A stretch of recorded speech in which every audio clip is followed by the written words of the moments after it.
Friday, the 18th May 2025, I received intelligence reports that President William Ruto had ordered that I be dealt with once and for all. And since the goons sponsored by the state on several occasions had failed, police and other state security agencies had to come in. At about 11 a.m., same Sunday, 18th May 2025, this information was communicated to the Inspector General of Police, the Director General of the National Intelligence Service, and the Director of Criminal Investigations by the CS Interior Kipchumba Murkomen, and consequently, a killer squad composed of 101 lethal and dreaded officers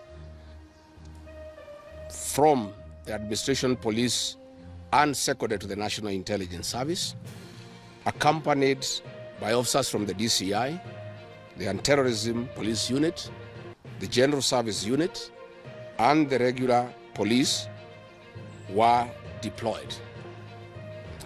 This killer squad have been carrying out extrajudicial killings and abductions. Yesterday, they were mobilized and cordoned off and blocked all exits from Gatanga constituency. This squad was armed to the teeth and hooded and with masks to conceal their identity because of the heinous acts they wanted to commit on us. This is despite that there are existing guidelines from the High Court that officers should be in uniform and not conceal their identity. At about 2:30 p.m., we received further intelligence from the deployed patriotic officers who are not in agreement with the information that they had clear instructions to plant arms and weapons in our convoy to provide evidence to arrest us and get evidence that they could charge us with in court. After about 30 minutes, the killer squad was joined by their counterparts who are highly trained in the use of biological weapons. Their instructions were to poison me through inhaled chemicals that would paralyze my brain within 3 months. This was the intent and the purpose of the whole operation.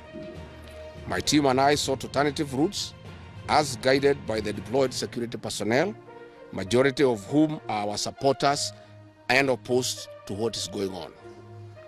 We have credible information that President Ruto has directed that my private security personnel be disarmed and be targeted for withdrawal of their licenses so that they can leave me vulnerable to allow room for goons to attack and possibly eliminate me. President William Ruto has expressed ungovernable anger that the state-sponsored goons are being overpowered by my private security personnel who are licensed gun holders. President Ruto is furious that the people of Kenya have not forgotten about the Kiambaa church massacre, where children and women were tortured in the 2007 and /8 post-election violence, and is unhappy that I keep on reminding the people of Kenya of the heinous act. I want to say that although Kenyans forgive each other, they cannot forget this, and there is nothing the president can do about it. The president was also utterly livid that I exposed his grabbing of 5-acre piece of land inside Gong Forest, where he intends to put a private hotel. About my statement on post-election violence, this was a precautionary statement and not incitement. It is based on historical facts and past electoral experiences of 1992, 1997 and 2007 controversial elections, that we must have a free and fair election in 2027. It is my civic duty as a leader to remind the IEBC, all agencies and institutions charged with election management, that they must deliver free, fair, verifiable and credible election. I have heard the CS Interior and other pretenders to the throne claim that they will not allow political violence. I urge them to walk the talk. Since November 2024, political violence of great magnitude has been meted on me, my family and my supporters. Not a single case has been prosecuted. For instance, on 28th November 2024, at a solemn funeral service in Limuru, Kiambu County, I was attacked by organized criminal gangs and a police escort. On 28th December 2024 in Shamata, Nyandarua, an inspector of police flanked by criminal gangs threw tear gas canisters at me. On 23rd March 2025 at ACK St. Peter's Cathedral in Nyeri, my convoy was attacked at a church compound by a known criminal gang under police escort. On 29th March 2025 in Naivasha town, we were attacked by the police.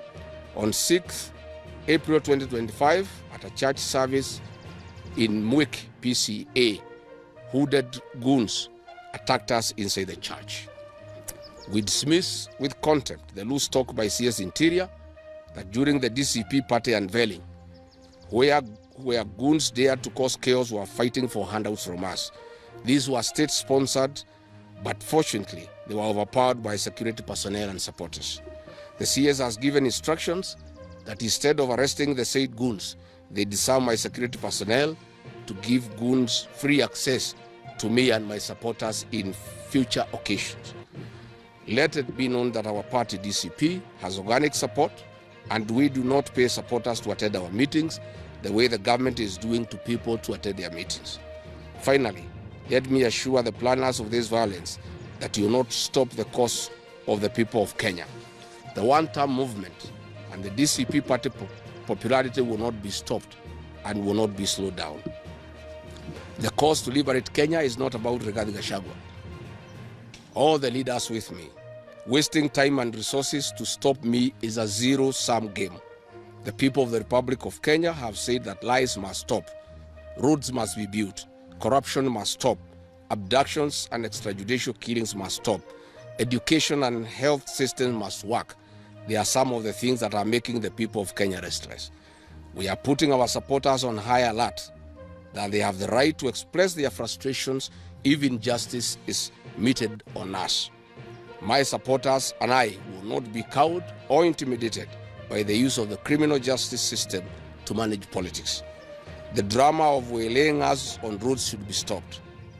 If the government knows that I have committed a crime known under the laws of Kenya and identified in the penal code, they know all my homes. And I'm here. They know my Wamanyoro home. They don't need to waylay me on the road. Let them just come here, and if we have committed a crime, they can come and arrest me and take whatever action that they want to take. That is the end of the statement. Iko swali? Yes. Yes.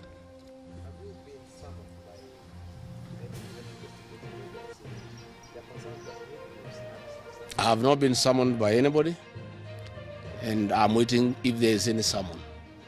What happened is that they wanted to plant weapons in my convoy, and they wanted to use chemicals so that they can paralyze our brain the way they did to Kenneth Matiba. And that is why we had to take an escape, an alternative route to get here. I would have wished they came here instead of wailing us on the road and using those dreaded criminals who are responsible for abductions and extrajudicial killings. And that squad works under the Director General of the National Intelligence Service. It's 101 officers who are recruited from the administration police, and they have been given special training by the National Intelligence Service, and they are responsible for the abductions and extrajudicial killings. And that is the squad that had been planned yesterday and mobilized so that they can incapacitate me and my people. Yes.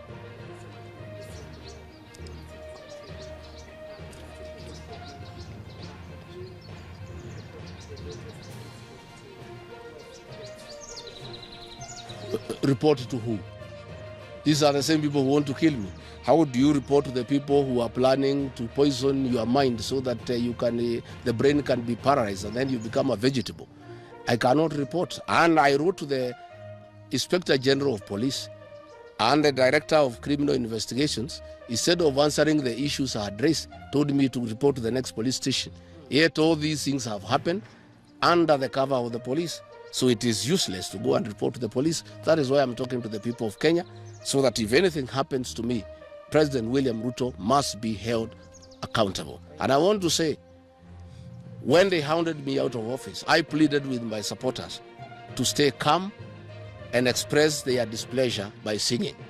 That is no longer going to be the case. And my supporters have blamed me for not allowing them to stand up to intimidation and the wrong things that are being done against their leaders.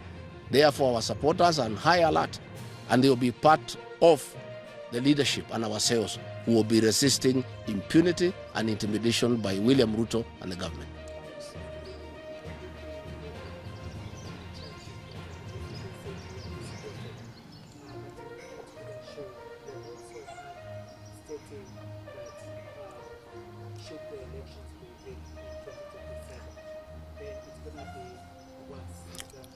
I didn't say I was misquoted. I said the interpretation is wrong. People are not interpreting what I said correctly. Mine is a cautionary statement. And history is very important.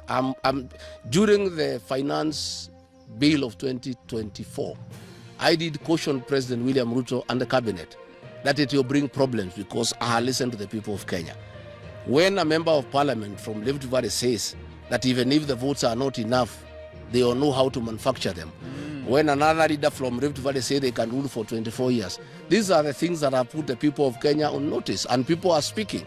And as a responsible leader, I must caution IBC that the people of Kenya are saying, please don't try. And we are saying we must draw parallels from history. And all I was saying is that that has happened before in 2007, and it is possible it can happen now. And I was asking IBC to be patriotic enough to make sure they don't put the country into a crisis. That is all I did. I did not ask anybody to cause violence. I did not say people will fight each other. I just said, let's be careful. This has happened before, and it was bad. And from the way people are speaking, it could be worse. That is all I said. Yes, Waweru.